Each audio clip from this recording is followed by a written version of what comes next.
Liberals are trying to hide from Canadians that the company owned by the disgraced Liberal from Edmonton Centre is still eligible to get government contracts. Now, the Prime Minister may believe that his former and failed employment minister is the victim, but the real victims, of course, are Indigenous people and the people defrauded by his company. So to this point, the Prime Minister has failed to ban global health imports from bidding on contracts with the Government of Canada. Will he stand up and ban them today?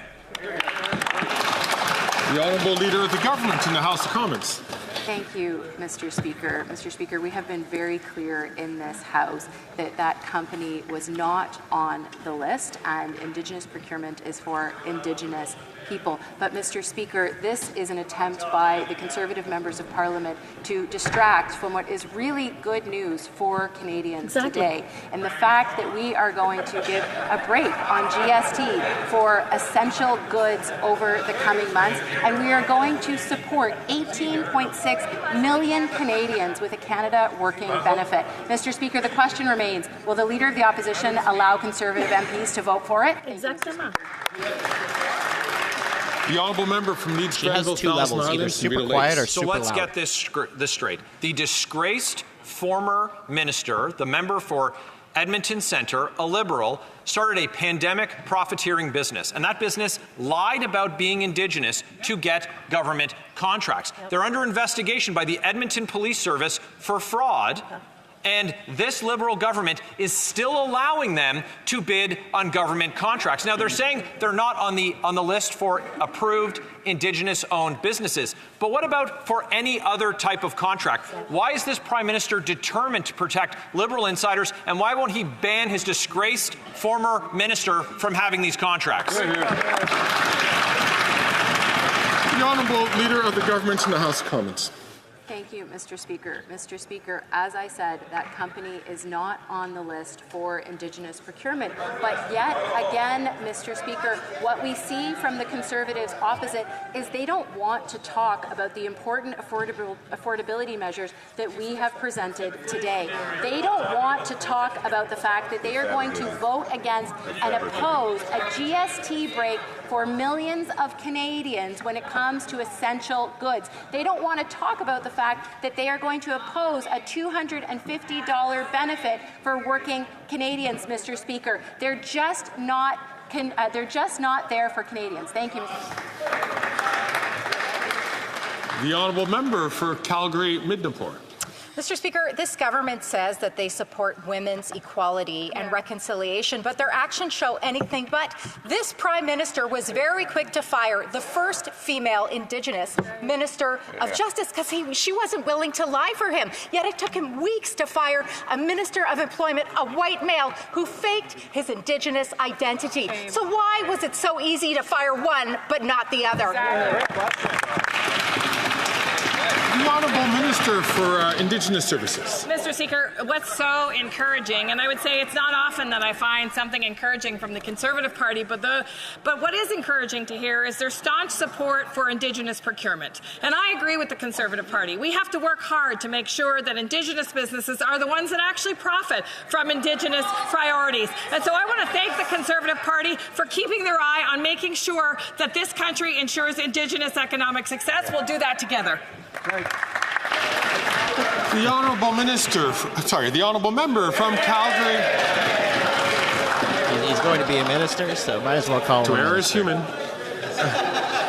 The Honourable Minister from. The Honourable Minister. You're here, Greg. Just make him a minister already.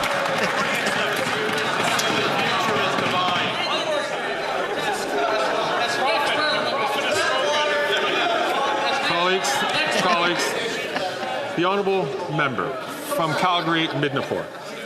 Mr. Speaker, this is not real reconciliation. It took weeks for this Prime Minister to fire the Minister of Employment, to allow him to resign. Real reconciliation, according to the former Minister of Justice, would have been to fire that Minister of Employment immediately. She says she's left to watch white people play ancestry Wheel of Fortune. She says it's shameful and it's destructive. So why did it take the Prime Minister so long to fire the Minister of Employment when it was so easy to fire a real female Indigenous minister? The Honourable Minister for Indigenous... Great, Mr. Speaker. I see so many questions on Indigenous priorities in this House, and I want to thank the member opposite and hope that she will work with her party to ensure the safe passage of Bill C-61, a Clean Drinking Water Act for First Nations has been co-developed with First Nations in this country. Mr. Speaker, there are many opportunities that the party opposite can support Indigenous priorities, and that's certainly one of them.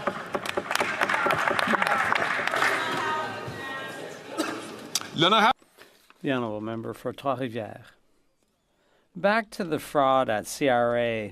Yesterday in committee, the minister went on the attack, but get this, not against fraudsters, against whistleblowers. It's crazy. She joined in CRA's witch hunt against its own employees. But without them, we would never have known taxpayers were robbed of over $100 million this year. Without them, we would have never known that CRA had hidden 30,000 cases of personal information theft from the Privacy Commissioner. Without them, we never would have known, because CRA was covering it all up. Why is the minister an accomplice in the attack on whistleblowers? The Honourable Parliamentary Secretary to the Minister of National Revenue. Thank you for the question, Mr. Speaker.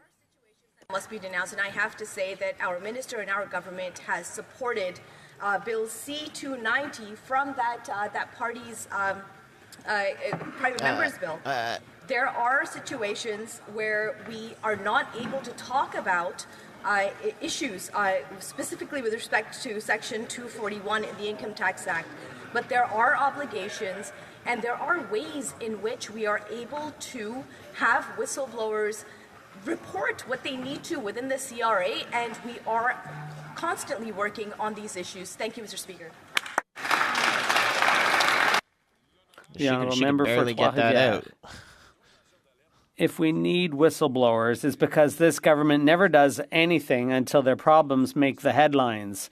It's thanks to whistleblowers that we know about the fraud at CRA, which the agency's been hiding at every opportunity. It's thanks to whistleblowers we know about the extent of foreign interference. It's thanks to whistleblowers there was a crackdown on sexual misconduct in the military that a Liberal minister swept under the rug. The problem isn't whistleblowers, it's Liberals hiding information. It's in their DNA. Will the minister stop attacking whistleblowers and start going after the fraudsters? The Honourable Parliamentary Secretary. Merci, Monsieur le Président. Thank you, Mr. Speaker. I think that the challenge here is whistleblowers. As I said earlier, there are ways within the CRA that people are able to report whatever misconduct that they see within the CRA. But I think the question really is, how do we protect whistleblowers? We have obviously supported Bill C-290 from the Bloc Québécois. I wonder if we can support the Conservative Party and their whistleblowing situation that's going on right now.